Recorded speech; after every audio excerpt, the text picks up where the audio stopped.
Peace. What's going on, man? How you doing? Good? Right? Yeah. See y'all. Yes, sir. Use the bathroom real quick. That's great.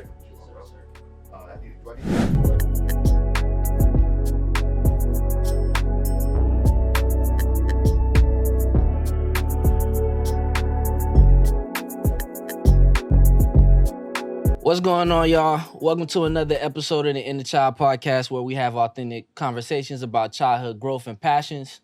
I'm OD. It's my boy JB. We've been gone for a couple weeks, a lot of traveling. Got a lot of stuff in motion, man. I got a haircut, as y'all can see. Nice. It's gone, man. I had braids. You didn't know that. Wow. yeah, I let that go. Big go, shot. man. Wow. I can relate on that. We'll talk about that later. Yeah, for sure, man. But listen, today we got a good one on the way.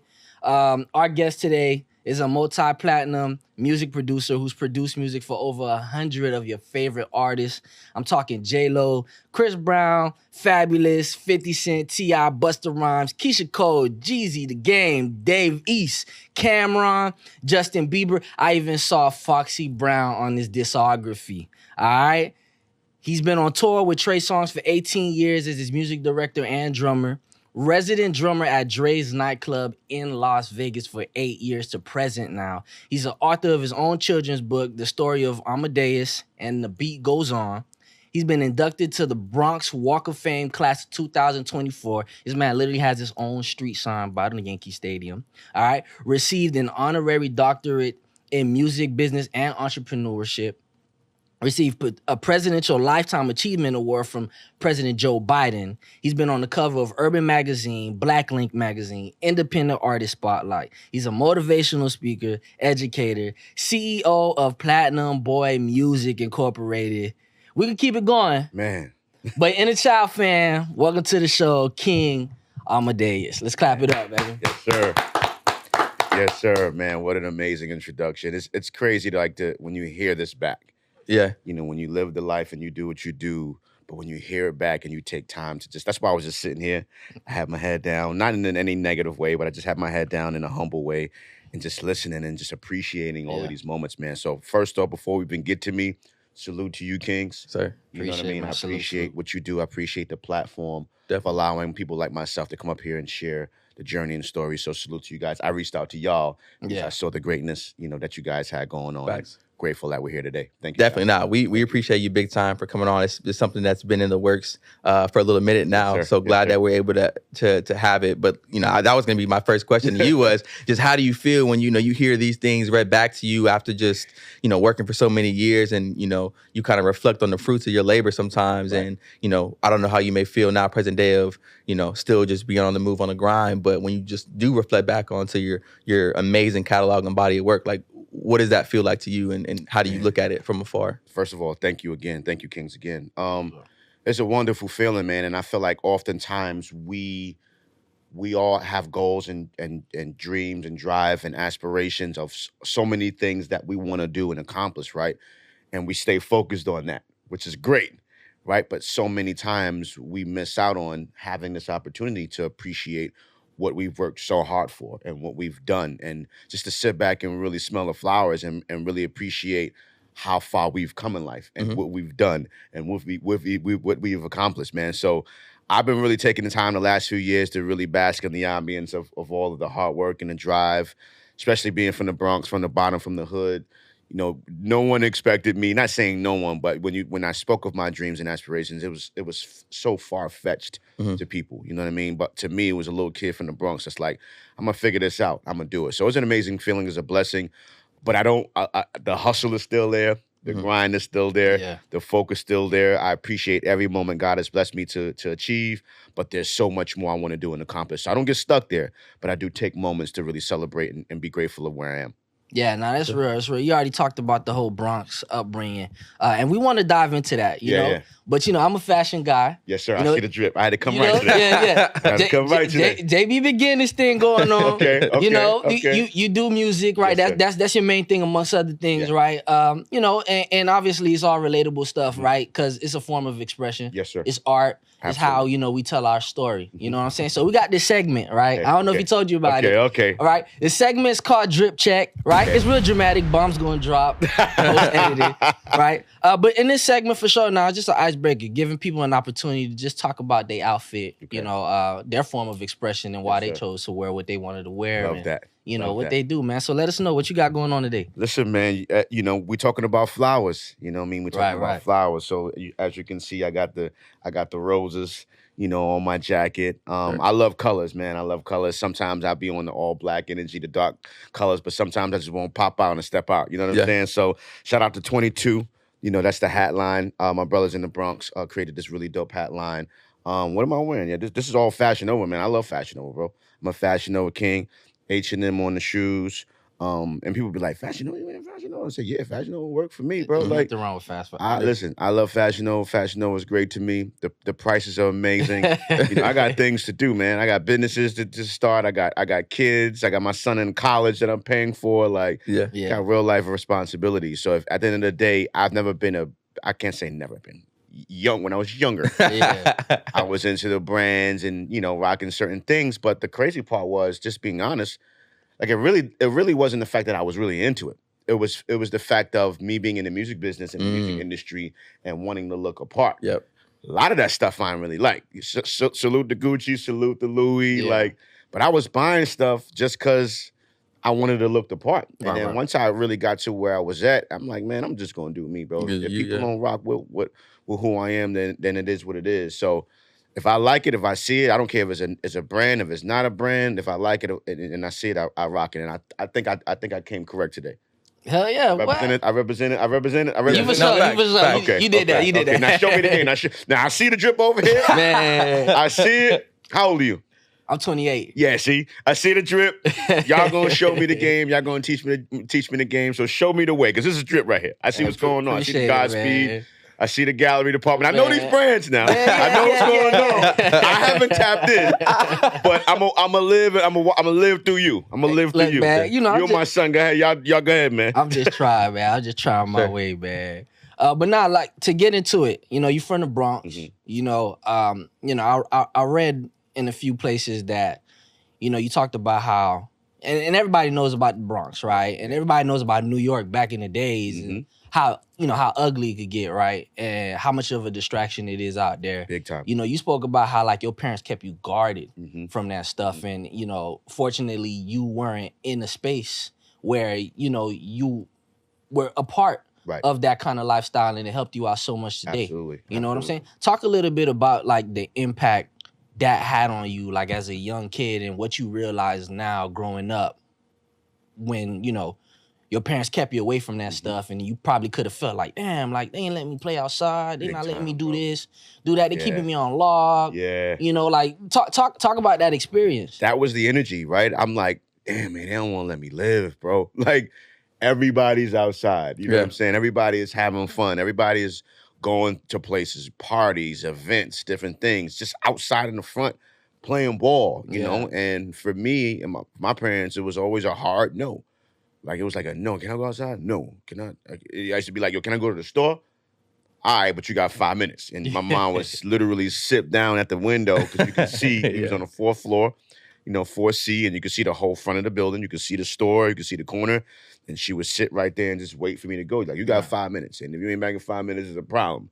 And if I wasn't back in 5 minutes, she was screaming out the window my name. The whole neighborhood knows, so it wasn't really an embarrassing thing for me, because they just knew how my parents were. So back then, it was a terrible feeling. Yeah. It was a terrible feeling. All my friends can do as they please. They can go wherever they wanted to go. And I'm like, that part of it was embarrassing. Like, I couldn't go nowhere, right? So, great question. Like, when you fast forward to me being an adult, me understanding the dynamic, me understanding the neighborhood, me now having my own son, you know what I'm saying, and wanting to protect him from the dangers and what's outside. Like, he had a whole different type of life.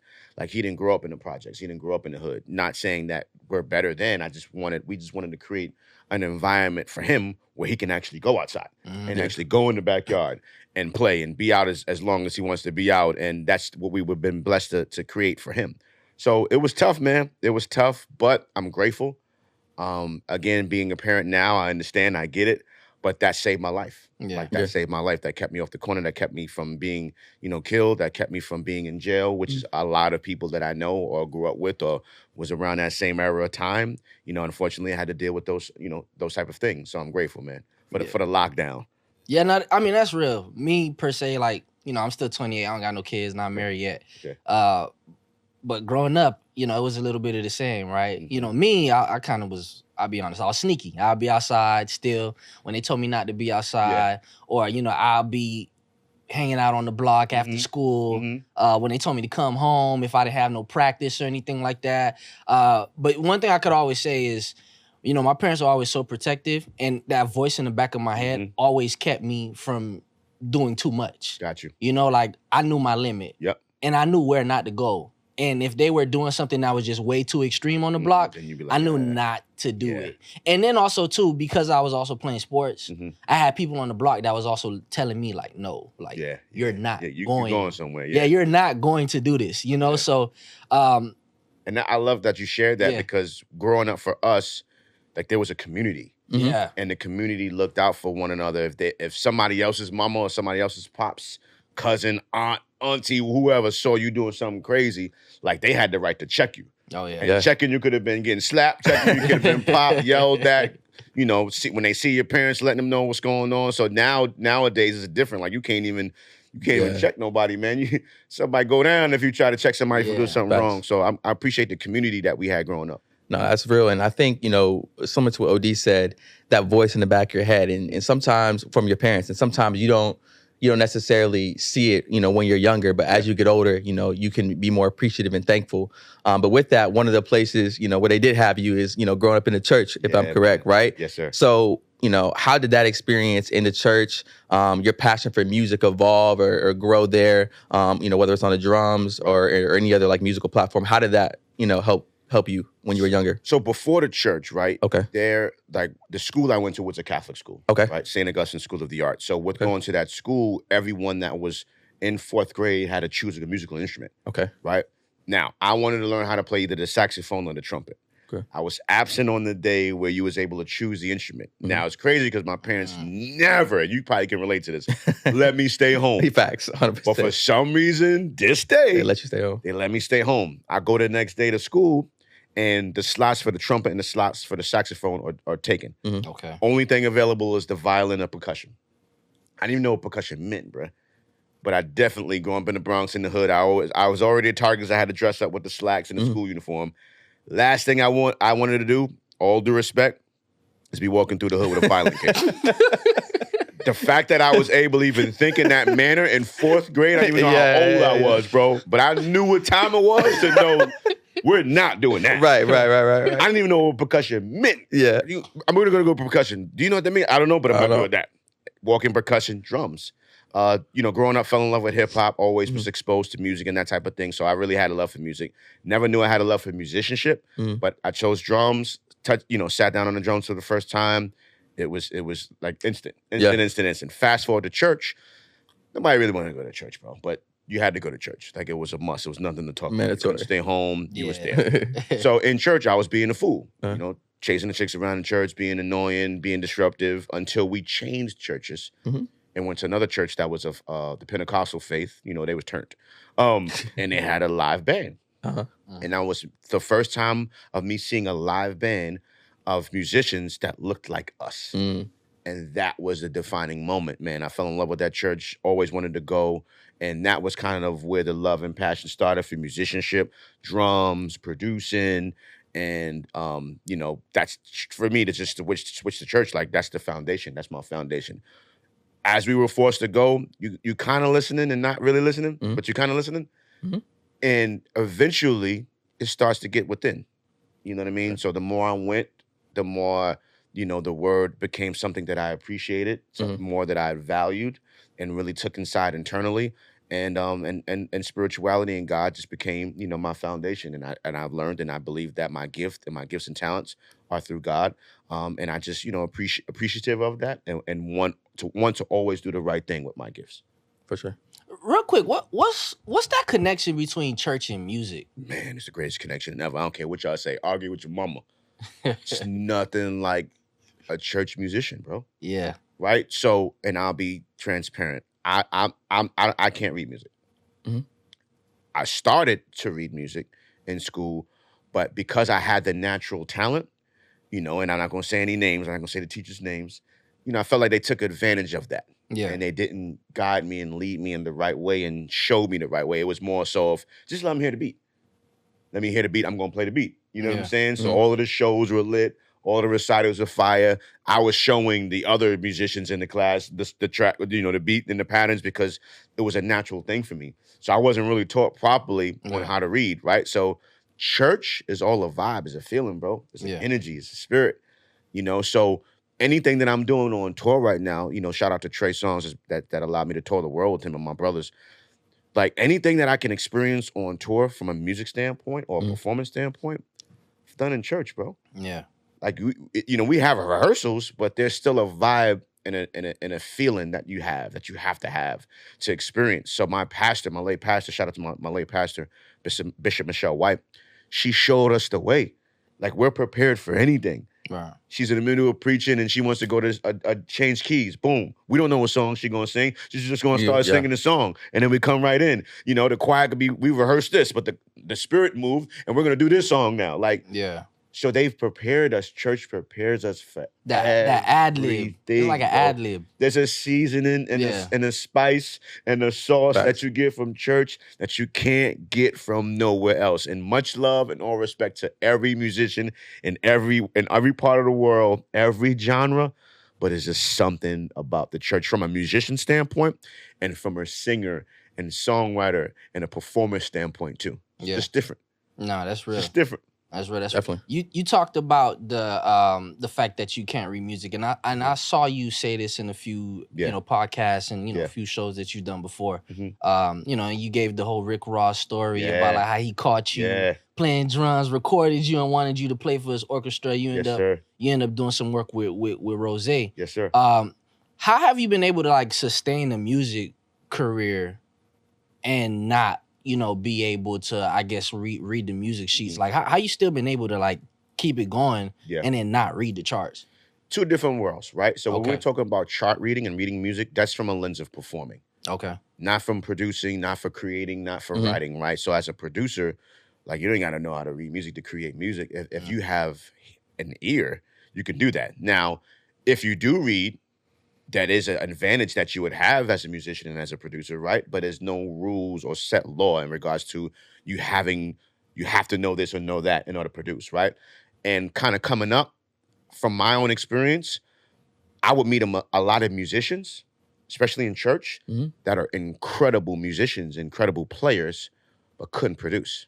And vice versa, right? Where I'm not a player. I can't sit down there and play, masterpiece like, I can't play the organ and keys in church. I can play drums, but I can produce, right? So I've learned that, and there's a science to it. There's an art to it. And again, for me being self-taught and turning on keyboards and turning on machines, hating the manual, not want to touch manual, and just figuring these machines out on the fly, that's what it always been for me. So that was the same thing from a musicianship, side point. So when you think about me creating, like that has nothing to do with me not reading music, has nothing to do with me being a producer. It's two different things. And for me, it's always been a feeling, right? It's always been a feeling. It's always been an emotion. I'm an emotional creator. So whatever I've created throughout the years, regardless of the artist and who I've been blessed to work for or work with, I've created the music on my own and said, here, Chris Brown, here, Trey Songz, here, J.Lo, this is what I've created. This is what I've felt. You vibing with it?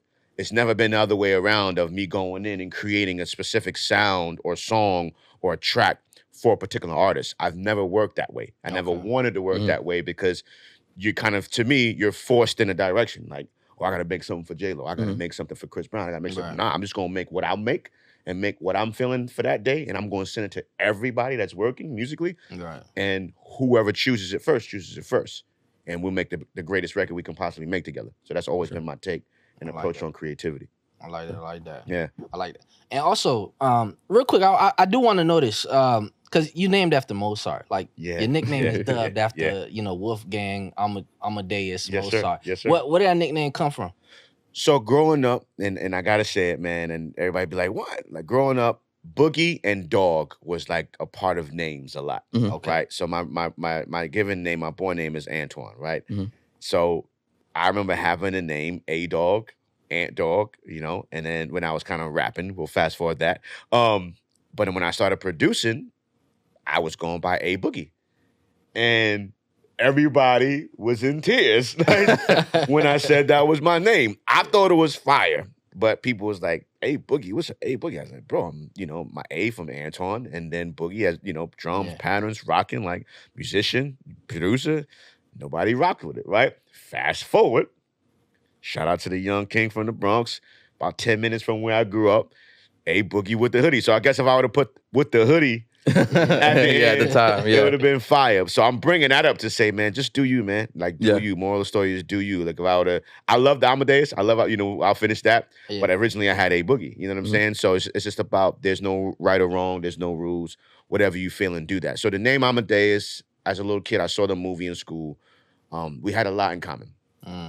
Genius. I wasn't a genius yet, but I believed I would be. Right. Genius, musical genius, classical composer, over 3,000 pieces created, written himself, working with, a ton of musicians, but he was young and he was outrageous and he was silly and he was a clown and he chased the girls around. And I was like, this little dude is wild, bro.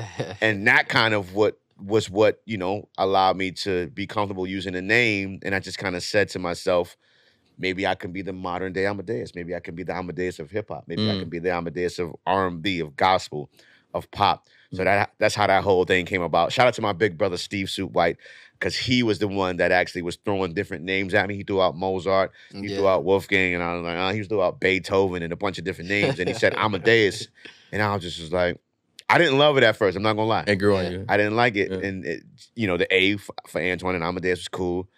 I remember the movie, so I was like, well, that's kind of cool. And then as people started calling me Amadeus, it just had a really dope ring to it. And then later on, I learned that it means loves God in a different language. And I was like, yeah, this is God sent. This is meant to be. I like that, man. So, over 20 years in the music industry, right? Produced for over 100 different artists. When was that moment when you decided you wanted to produce, right? And how did that come about? Just share with us, like, how that initially came about for you. Everything for me happened really, really young, man. And I think, again, my love for music and hip hop, to be specific, was everything. So I started rapping. That really wasn't really working out, but I was playing drums, and the rhythm part of me was just dope. And shout out to Buck Wild, another legendary producer in the game that's produced hits for Big and Faith and 112 and Jay, and Buck Wild, legend from the Bronx. I was like, why don't you produce? So you get more money producing. You could be behind the scenes, man, and you already play the drums, so you got the advantage. Why don't you produce? And I was like, what's produce? And he's like, that's when you make your own beats. And I was just like, all right. So my mom called him one day. He picked me up, took me to the studio, man, and it was kind of like a day in the life of a producer. And he went to various studios. And he met with Busta. He met with Rest of Soul, Black Rob. He met with Missy, I think LL Cool J. And he was going around to different studios playing beats. And each artist would pick out the beats they love, start writing on the spot. He would leave, go to the next spot.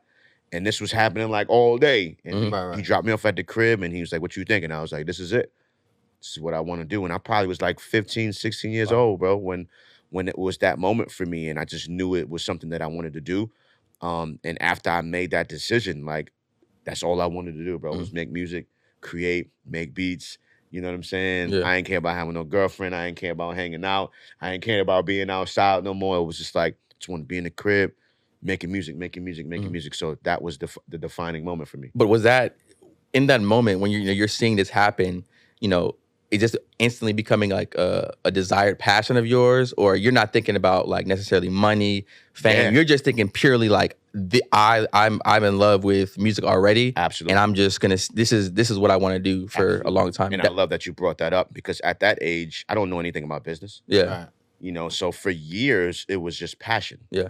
Right? I didn't really get into the business until I was like 18, 19 years old, of really understanding like, oh, wait a minute.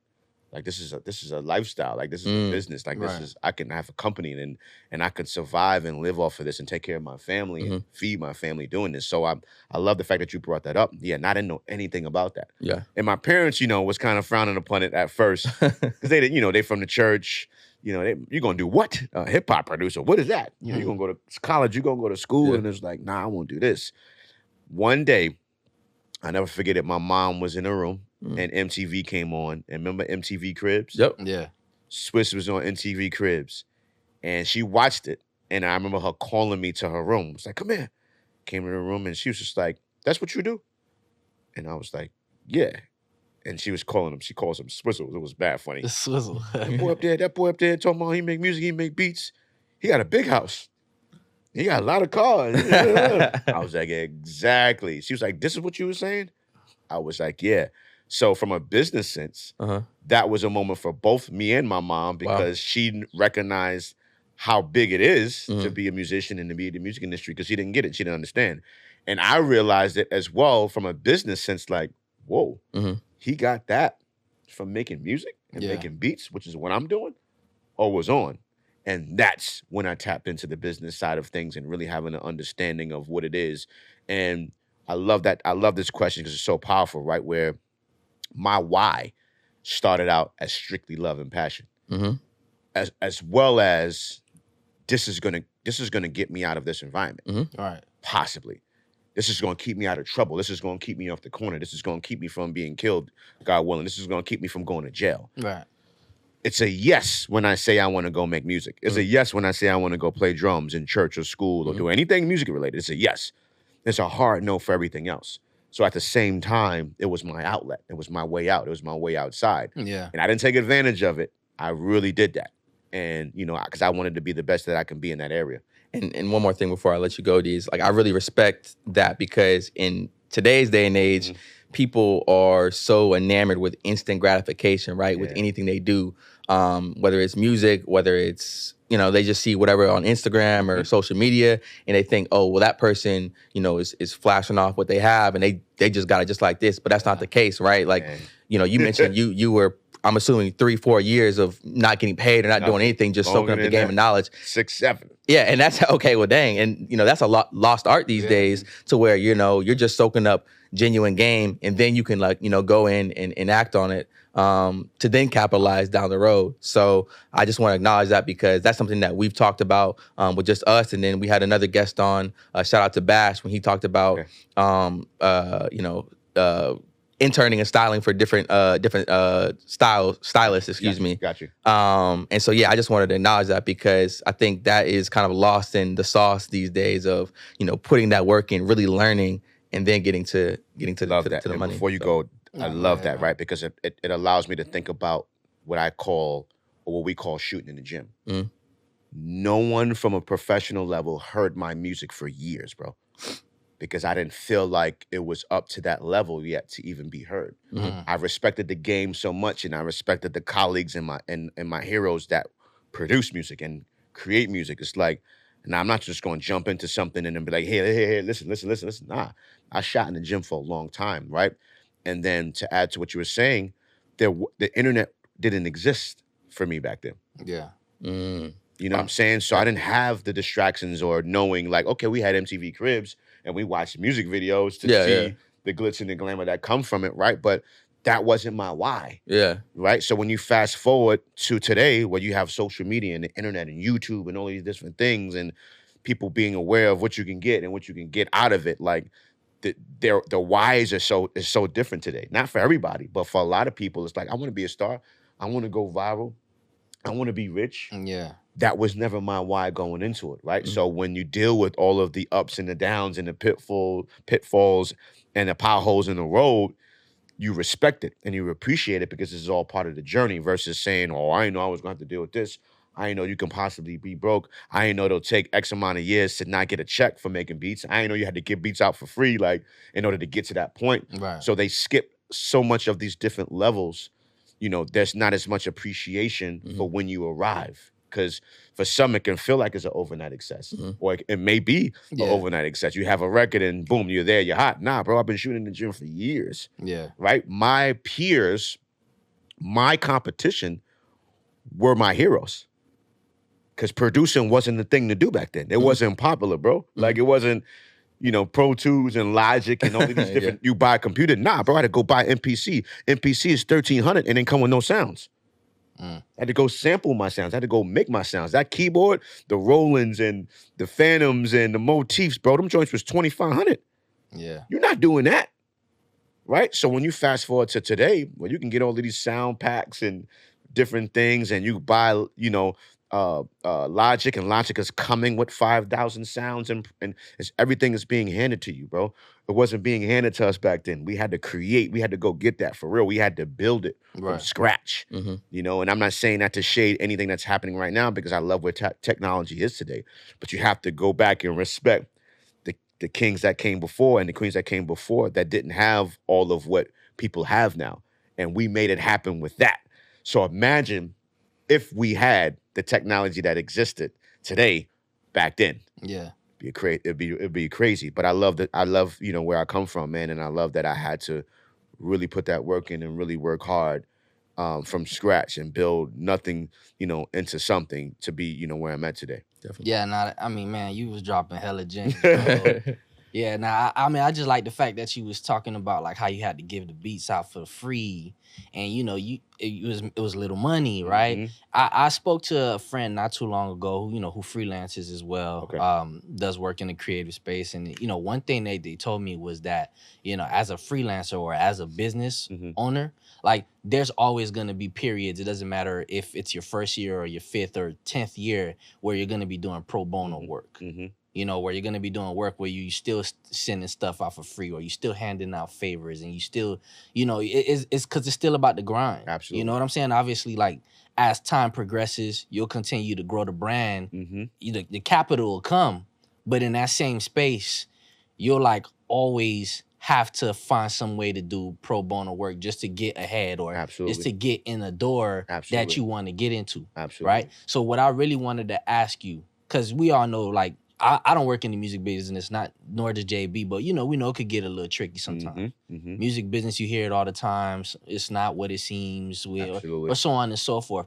Has there been any moment where you felt like you had to put like your boundaries and what you stand on in place in front of the like business that was going on that you didn't necessarily agree with? Love that question, bro. My whole journey is that, right? Because, you know, growing up, I was always called the church boy, Yeah. and you know, I didn't feel good about it. I thought, you know, I didn't like the title, you know, because I know it was so much more behind it and behind why I was there every Sunday, and I know what spirituality and me building a relationship with God has done for me. You know what I'm saying? So I know it wasn't the coolest thing on the block and in the hood to be, but I'm grateful, you know, to be a church boy, because look where I'm at today. You know what Yeah. I'm saying? So for me, that was the foundation. And I think that set me apart from a lot of different people within the business and within the industry, right? So, you know, I wasn't no hood dude. I was from the hood, but I wasn't no hood dude. And a lot of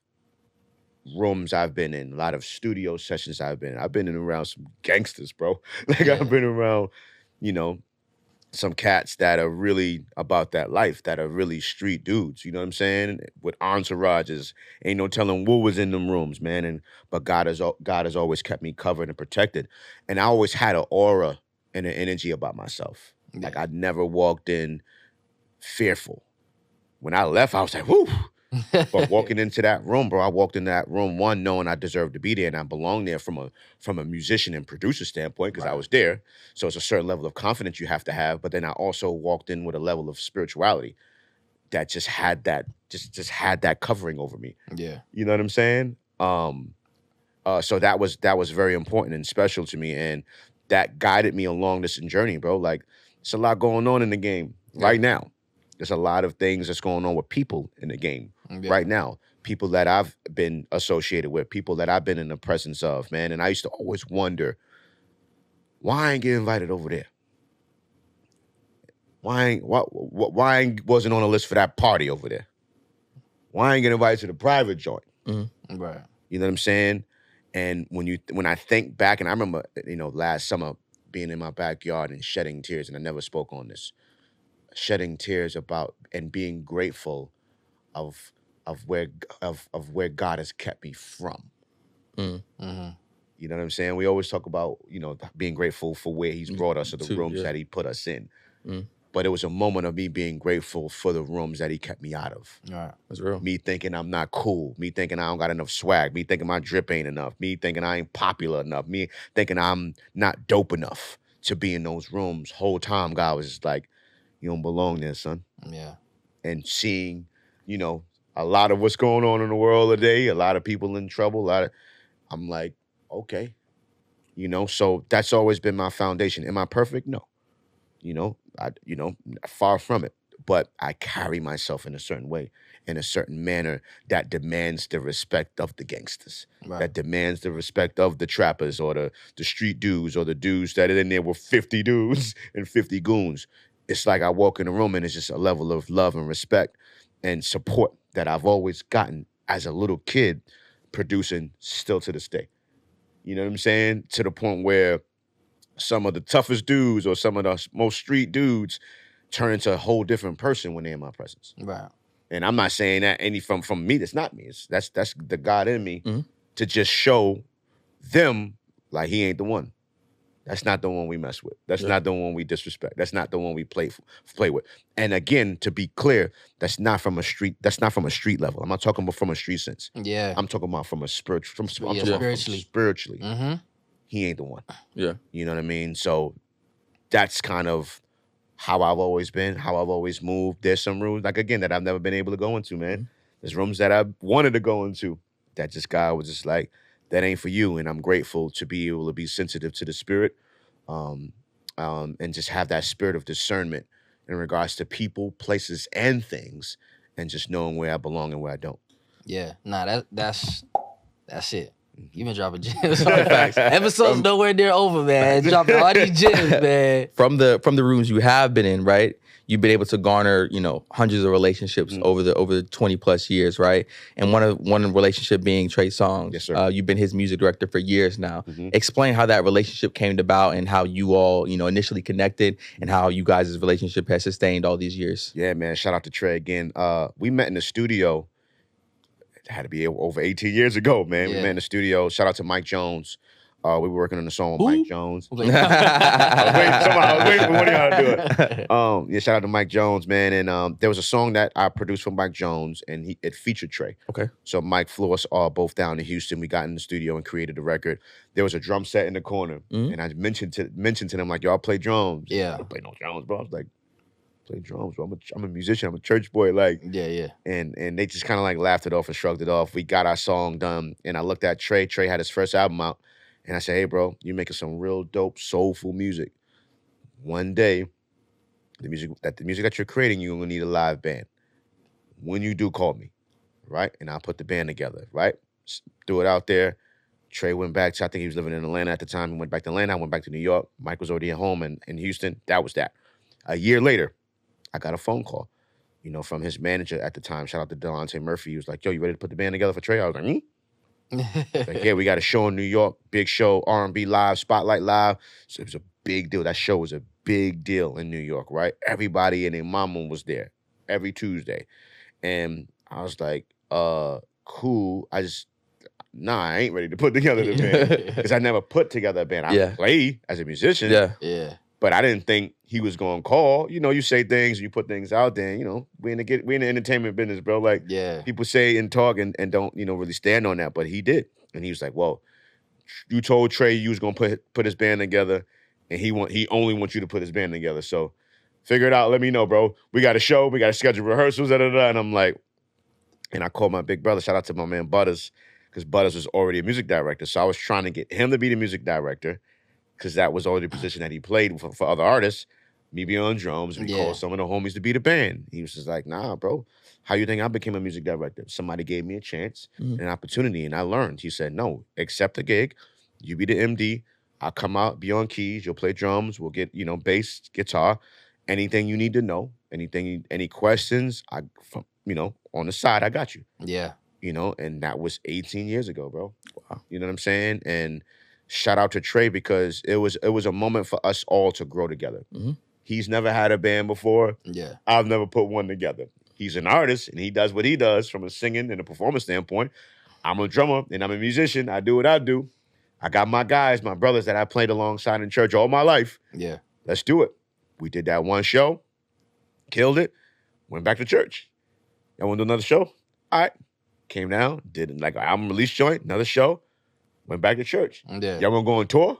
We was like, yeah. Let's do it. Did the tour. It was like day 26 and a few other artists. Boom. Back to church. And then it just kind of kept being a thing. Y'all want to go on tour again? He going to do his own tour. And then it went from that to opening up for Jay-Z on the Blueprint 3 tour. And then it went from, opening up for Usher on the OMG tour. Then it went from doing his own tours where, shout out to Big Sean. Big Sean is opening up for us. Miguel opening up for us on our tour. El Varner opening up for us on our tour. Then we do a tour with Monica. Like, bro. Then we do a tour with Nicki Minaj. You know what I'm saying? And it was just history, bro. And now here we are 18 years later. Yeah. Performing all around the world, man. So that's from a business sense. From a personal level, it's kind of dope too, right? Mm-hmm. Because 18 years, bro. Yeah. 18 years as men, as young kings, being a part of each other's lives and growing and developing as men, as kings, So I had a son. My son is going to be 20 years old tomorrow. You know what I'm saying? He's recently had a son, so now he's a father. So just to see him grow up and become the man that he is today. I'm not too much older than him, but I do got a few years on him and a few different experiences from a personal level. We've had conversations. We've grown together. We've been there for one another through difficult times, through struggling times. I've spoken life into him. He's spoken life into me. So it's a dope relationship, and I'm glad that, you brought that up because it's something that I don't really get to talk about, especially from a personal sense. Business-wise, touring-wise, yes. Yeah. But, this is dope for people to be able to hear, man, and it just goes to show you how important relationships are. Yeah. Like that's definitely a brotherhood. You know what I'm saying? We fuss, not fought physically, but like yell at each other. It's my boss, bro. I do something wrong, something happened wrong with a show, something don't go right. I hear that. I'm in charge. I'm in charge of the band. I'm in charge of everything musically, bro. I get yelled at. You know what I'm saying? Yeah. But that's a part of the game. It's like you watching the Knicks. You watching my New York Giants, and Dayball, going crazy on whoever. So all part of the game is all a part of the process. But you love it because that's what greatness is. Facts. Whenever you want greatness, that's what comes along with you being great. Yeah. If everybody just sat back and was cool and let you do whatever you want to do, or he does whatever he wants to do, and there's no accountability, how do you grow? Yeah. How do you really become great? So I'm grateful for that relationship. He's actually on tour right now, which I'm sick. We're not on that tour, man. the Millennium Tour, he's shutting it down. Shout out to Trey. Who else is on that, man? Bow Wow and Omarion and Boosie and Ross. This is a dope. Ray J and Sammy and Bobby V, Nivea. Super dope tour of just, black young artists, man. Lloyd, that's doing their thing in the game. That's been doing their thing in the game for a long time. Yeah. And is still receiving their flowers, receiving their roses. You know what I'm saying? Yeah. So Real quick, I do want to ask you this, right? Because I'm hearing you obviously name all these artists and all the stuff you've been blessed to do throughout your career, man. And all I'm hearing is just like connect. Like, how are you able to take like what's instilled inside you, bro, and then transfer that out into the space that you exist in and create like a network of relationships that's like taking you to places that, I mean, let's be honest, like some of the stuff that you saying sound like a dream. Yeah. You know what I'm saying? Like how you been able to like take what's inside of you and then put that out there to kind of build that network? Man, I just feel authenticity is everything and being genuine, man. Yeah. People can see through the BS. People can see through, when you're not being real and honest and you're being fake. People can see that. So one thing I've always prided myself on being is my authentic self. Is either you love it or you don't. Yeah. And either way, I'm still going to be where I'm going to be. I'm going to do what I'm going to do, whether you love me or not, right? So I think that's the key, right? And like you said, especially in this business, I think just in life in general, relationships are everything, man. Being a man or woman of your word, standing on your word, doing what you say you're going to do, being where you say you're going to be, delivering what you're supposed to deliver, and just giving and just exuding love. Exuding love, bro. Like, I can tell you're a ball. I can tell in your physique and your stance and how you move. Appreciate it. You do what you do. I can't do what you do. Right. Why should I be mad at you or hate you for what God gave you? He gave you your gifts and talents and he gave me mine. Same thing for you. I can tell you're a genius, bro. He's a brainiac. Tell you That a boy's genius, smart. bro. I can tell you a genius, bro. And I'm happy for you that that's what God placed inside of you. that's real. You know what I'm saying? Yeah. And for me to see you kings move in y'all gifts and y'all talents, right, it excites me. It inspires me. Mhm. It pushes me. I love seeing others in their greatness, you know? So to me, it's about just being genuine, man. Like, am I the best producer in the world? Nah. Am I the best drummer in the world? Nah, but I'm the best me in the world. Right. And there's only one me in the entire world. I'm my own superhero, bro. You're your own superhero, and so are you. And for everybody that's tuned in, when you put your hands up and you look at your hands, you're the only person in the entire world with these fingerprints. Right. They can have the same name. They can have the same drip. We could live in the same country, the same county, drive the same car. You know what I'm saying? Spell a name the same way. But when we look at these hands, there's only one me. There's only one you. There's only one you. You know, and for those that are tuned in, there's only one you.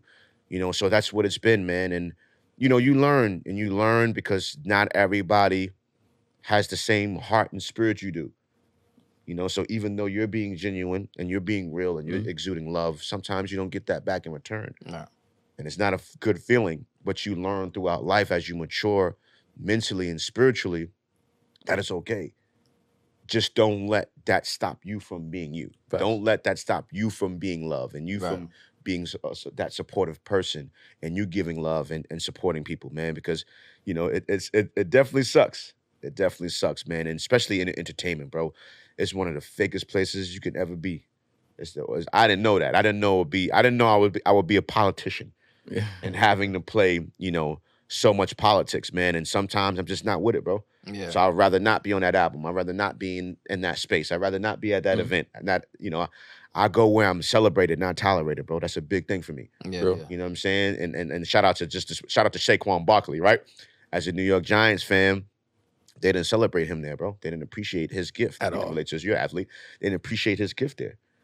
You can never get paid what you're really worth. Yeah. Of course. So let's be clear. I don't care how many millions people sign people for, what kind of deals they get. You're still not getting paid what you're worth. Like you like it's no amount of money that can pay you what you're worth. Right. You accept it, but it's still no amount of money that can pay you what you're worth. And for the Giants and for the Saquon Barkley thing, it's just like the fact that you can even have a conversation to see, let's see what's out there for us. Let's see Ridiculous. what's available. Absolutely ridiculous. You out of your mind, bro? Right. Best running back in football. Out of your mind. So when he did get traded to the Philadelphia Eagles, I was so happy. Forget the Giants. For him, I'm like, yeah, bro. Yeah. Get that bag. Go where you're celebrated and not where you're tolerated. And what happened? They rewarded They him. won not only did he get a bag, Yeah, he won a Super Bowl. but he went where the love is. Yeah. He went where the love is and won an actual Super Bowl, bro. Yeah. Like, that's legendary. No, that's real. As a black king, it's legendary. You know what I'm saying? So go where for those that are tuned in, man, go where you celebrate it, not where you tolerate it. Like, everybody don't deserve to be in your space. Everybody don't deserve to be near you. The seat right here, these seats are empty. Sometimes it's the best way for it to be. That's real.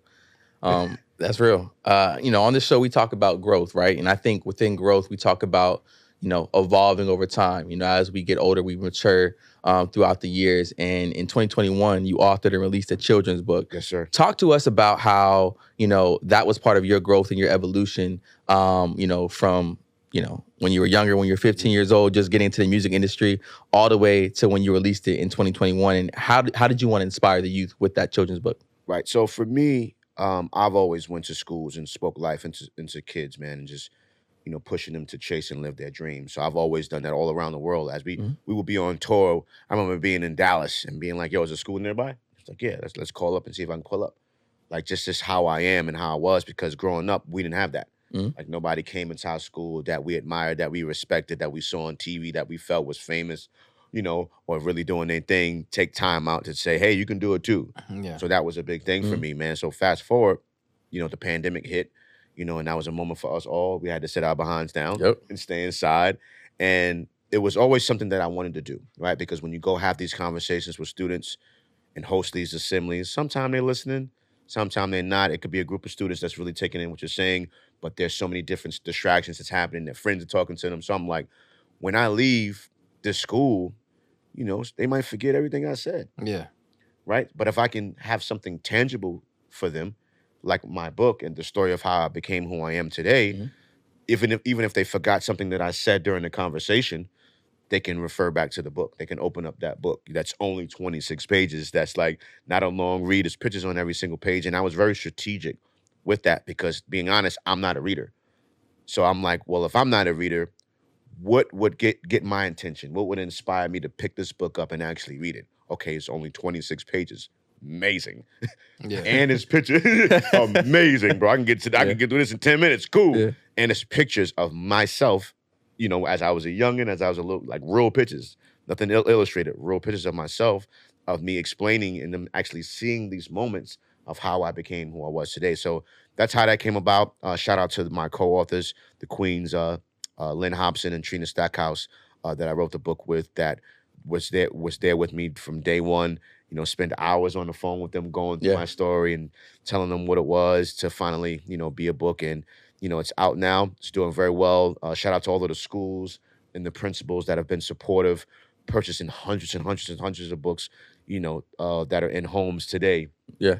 Of my story, man. So I appreciate you even asking about that. No, definitely. I mean, I think, it's really that point you made of, you didn't have, certain people that come visit you in your school. That's such a great point, because sometimes that's all a kid needs, right? It starts when you're young.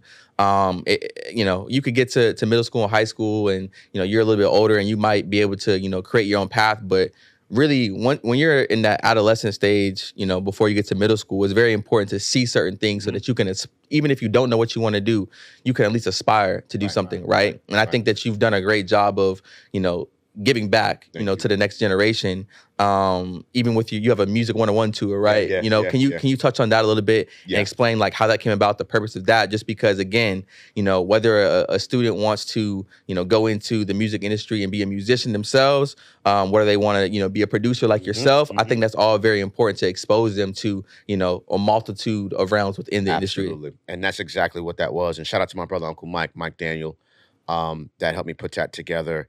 Yeah, I mean, it's crazy, right? To not complete college, but be in college actually teaching and educating the students is just goes to show you, bro, like, ain't no rules to this, man. God has his hand on your life, and he can put you in rooms where people feel you don't belong, or the documentation proves that you don't belong. But again, he has the final say. We've done NYU, we've done Harvard, we've done Yale, we've done Howard, we've done Hampton U. You know what I'm saying? Crazy. And the focus of that was like, just like you said, was to expose people to all of the other areas in music that they can work in. Like, you think of the music business, the first thing you think of is the artist, the superstar, the person that's on stage, right? Or maybe the creatives, the songwriters, the producers, right? But there's engineers, there's publicists, there's managers, there's lawyers, there's attorneys, there's stylists, there's barbers, there's so many different walks, publicists, so many different areas that you can work in, that if you can find your passion in other things, you could be a part of the music industry too. And when people started learning that, bro, it was just like an aha moment for a lot of people, where they was like, oh man, I can work in the music business too. And I'm like, yeah, you look at these artists, Chris Brown or Rihanna, whomever, Taylor Swift, bro, there's machines behind these artists. It's not just about them standing on that stage and performing. Like, there's a whole production that's happening. There's hundreds of people that's working, that, when she sells out MetLife in the stadium, you know how many people that are working that? Wow. There's the bus drivers that's driving the tour. There's the truck drivers. There's the people that's loading, the stage hands, and like the person, the lighting director, the monitor engineer, so that everybody can hit, dancers. Bro, we can go on and on and on of all of the various roles that you can have being a part of the music industry. So that was what the Music 101 is. We took some time. We haven't done that in years. I think I might need to bring that back, because we were taking that to colleges. We were taking that to colleges because we felt like colleges, at that age, they're mature enough to handle what was going on, and they can use internships and different things like that. So maybe we need, we need you to come down to FAMU. We both went to Florida A&M. Really? we got connections to the band director as well. Let us know. Like, we love to have that. Man. Yeah, that's true. We can do that. We can, I can pull up and host an assembly, like what I do at the schools here, and speak to the music department. Man, yeah, we gotta set that up, man. Definitely. It's on camera, like, so we got really happy. I like that, baby. No, we can do that. We can put that on. Fire, bro. Yeah. Be a dream come true, man. Because always wanted to. Man, just to see them do that live and talk to the band, and just from a different lens, and and inspire them, but then at that same time, them inspire me, because they're actually doing something that I've always wanted to do, just never got a chance to, man. So, You know, that's dope. Yeah, we gotta make that happen. Definitely. It's We'll talk about it's it. documented. Yeah. too. It's documented. I Can't like take it back. I like that. Now for sure, we'll do that for sure, man. But look, real quick, I want to. We've been talking about King Amadeus. I do want to get into Antoine. Mhm. You know what I'm saying? I saw you say in the podcast not too long ago that this past year you've been doing like some retooling. Mm-hmm. You've been tapping into I guess your inner child, right? Mm-hmm. Who you are, some of the things you like, your passions, right? But also like just revisiting things and learning how to heal, Yes, sir. right? And you've had a decorated career. Mhm. You know what I'm saying? What made you at this point in your life feel like, man, I need to start pouring back into me? You know what I'm saying? Like what got you there? I love that. For me, and it's funny because you asked this question at it was 1:11 when you asked this question, by the way. Oh yeah. And we'll off camera we'll talk about that, what that means. I think chasing dreams and pursuing dreams and working towards your goal and working as hard as I've worked, you kind of put stuff on the back burner, man. Yeah. You kind of leave things behind you and just focus on what's in front of you in the moment, right? And sometimes you can lose yourself, if that makes sense, right? You can use being busy and being hectic and pursuing your dreams and working to be a distraction to dealing with your inner self, to dealing with your inner child. You know what I mean? And I kind of reached a point where I just kind of wanted to dissect some things. I kind of wanted to, touch on some things and talk about some things. You know what I'm saying? So, and shout out to my sister too. My sister Pearls called me one day. I was in Philly, had a show at Trey, and there was a program that was available for Black men called Black Men Heal, and it was a program that offered free therapy, to Black men. So she sent me the link. I signed up and got chosen to be a part of this program. And bro, when I say one of the best things I could have ever done, so powerful. I think I was gifted with 8 sessions, if I'm not mistaken, for an hour.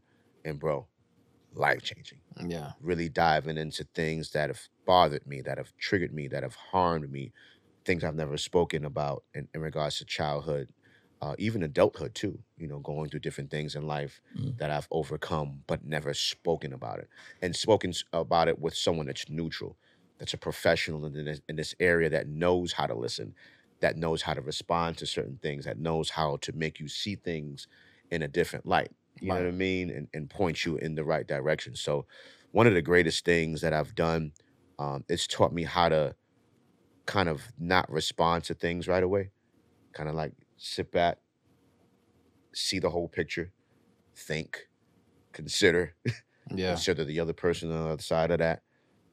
So I think that, and I'm glad that you brought that up, man. And it's a great feeling. And just how to deal in life sometimes, right? Life throws you a lot of different, monkey wrenches and boomerangs, and it's about how you bounce back from certain things and how you respond to certain things. That's very important. And being able to just center yourself and just take a step back. We all dealing with life. Yeah. And sometimes I feel like me being Amadeus, which is why I love the question you asked, people don't think about Antoine. Like Amadeus is so on and you assuming all of these different things about me, not knowing how it is to actually be Amadeus.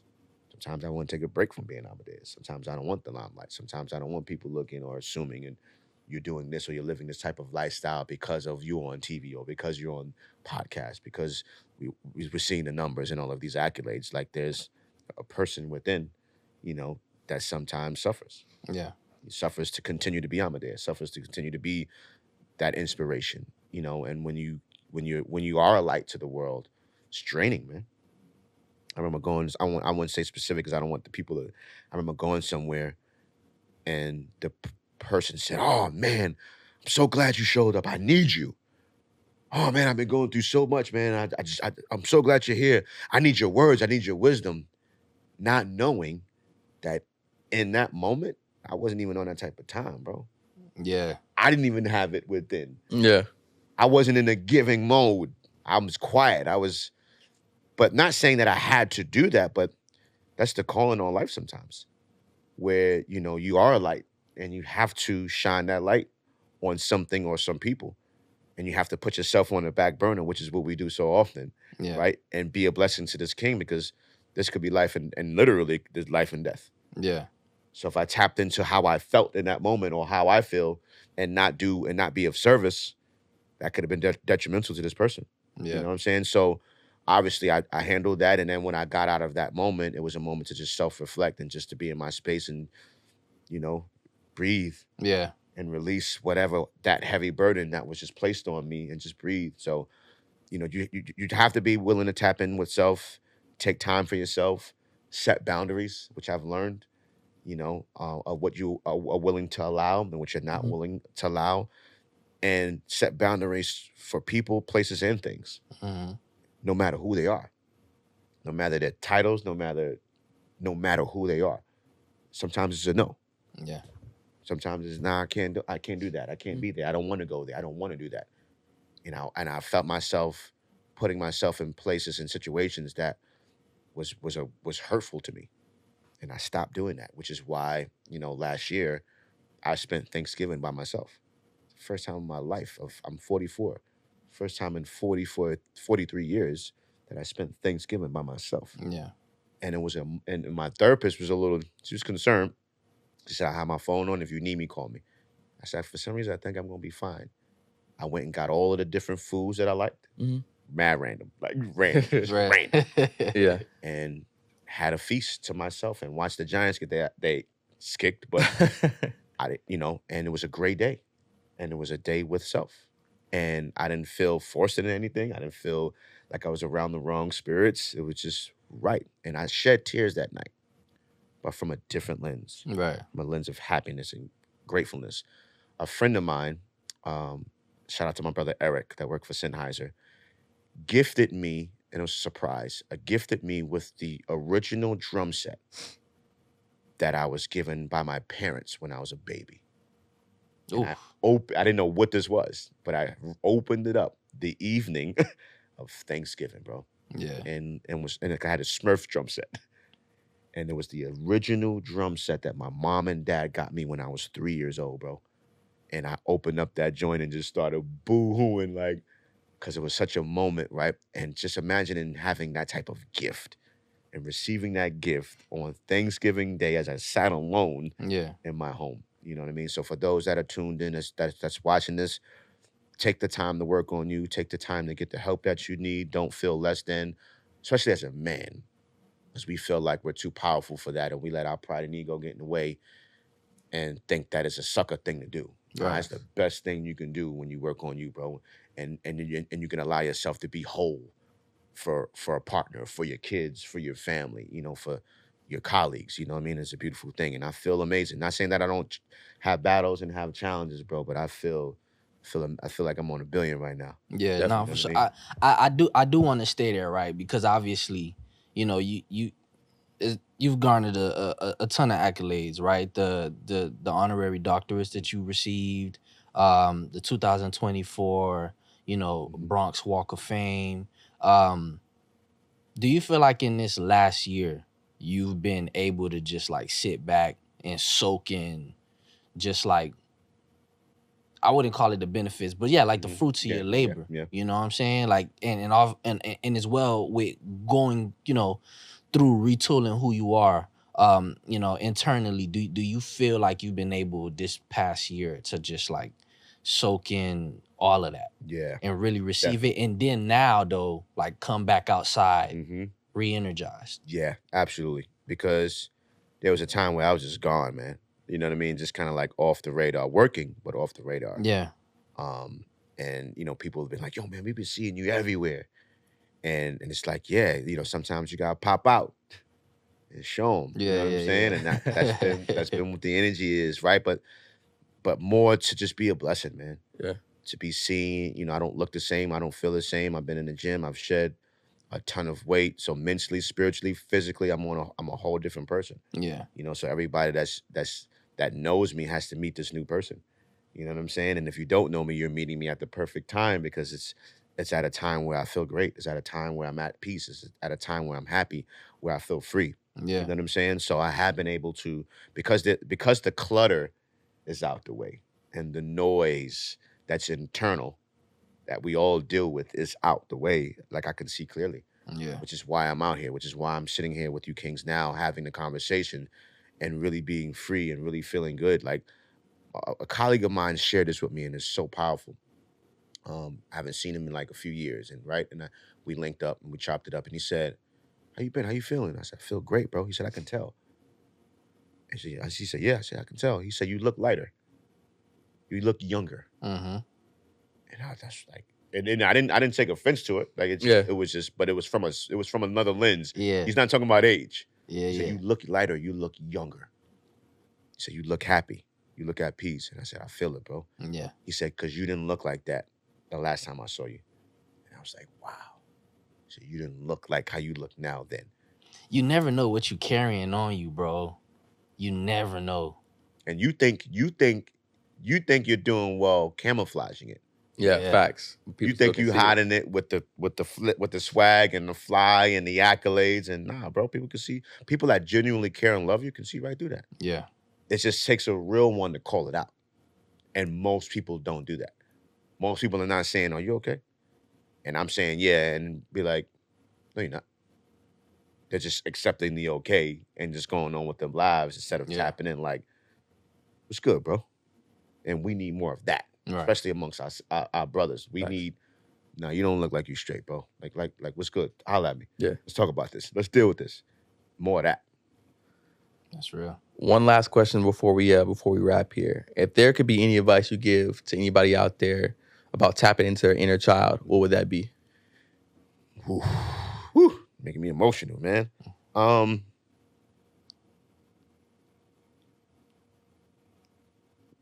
We've all have dealt with whatever we've dealt with in life, right? Whether it's experiences, whether it's trauma, whether it's negative and positive, right? As children, which has molded us to be who we are today, right? But the thing is, to me, we all have something deep down inside. And it's about what we do with that, right? It's about whether we allow ourselves to stay in hurt, pain, negativity, in regards to if that's what you dealt with upbringing, or remove yourself from that. Yeah. Or let it go, right? I had an amazing childhood. You know what I'm saying? Like, to be clear, I had an amazing childhood. I had the best of what they can provide. I went to Catholic school all my life. It's 12 years of my dad paying tuition. Yeah. So I didn't have the drip. I didn't have the J's. I didn't have the Aries, and I didn't have the Pelés, and all of the drip that the other kids had. That money went to making sure that I had an education. That money went towards me being the best I can be. I didn't know that. I'm a kid. Right. I just want to look like everybody else. You know what I'm saying? Not knowing you don't need to look like everybody else. You don't need to be like everybody else to be great. So it's just about tapping into inner self and not staying there, man.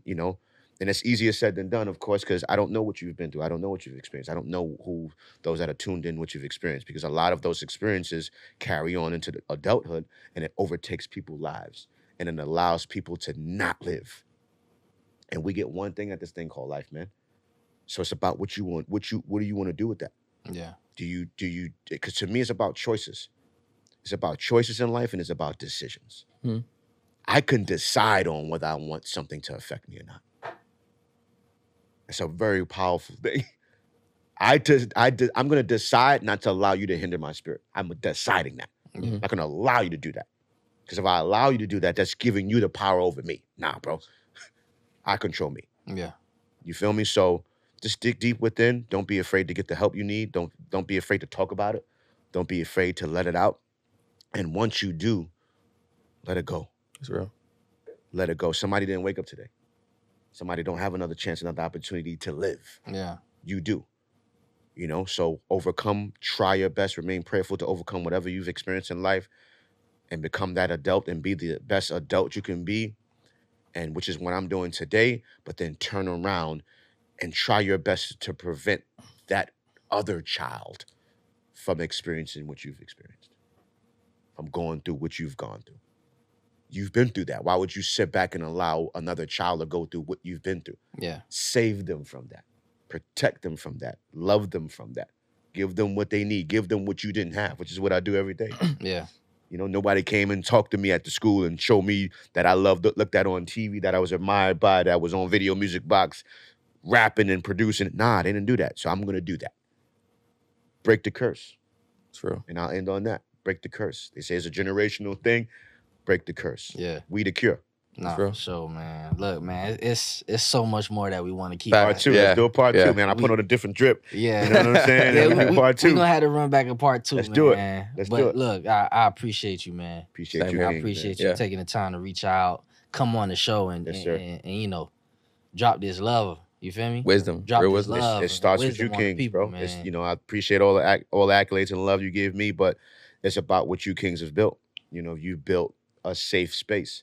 You've built a platform, you know what I'm saying, called InnerChild Podcast that allows people like myself to sit on this couch and be vulnerable and be honest and be transparent. You guys created the space. So as much as you want to applaud me, I applaud you. You know what I'm saying? Appreciate For it, man. doing what you're doing, for Appreciate having that. the vision to create this, man. And, you know, thank y'all, man. Appreciate it. Nah, Definitely. appreciate it, man. Appreciate it. You know, that's what we try to do. Ain't Yeah. no trying, y'all doing it. Ain't Hey, trying, y'all doing it. I like that. Remove that. Remove the tripod. You doing it. We're doing it. We're doing it. That's Heard? what's up, man. What's up? All right, but look, that's gonna wrap it up here for another episode of the InnerChild Podcast. Be sure to, you know, follow us on Instagram and TikTok. You know, we live on Spotify. We're live on YouTube at Official InnerChild. So make sure you check us out.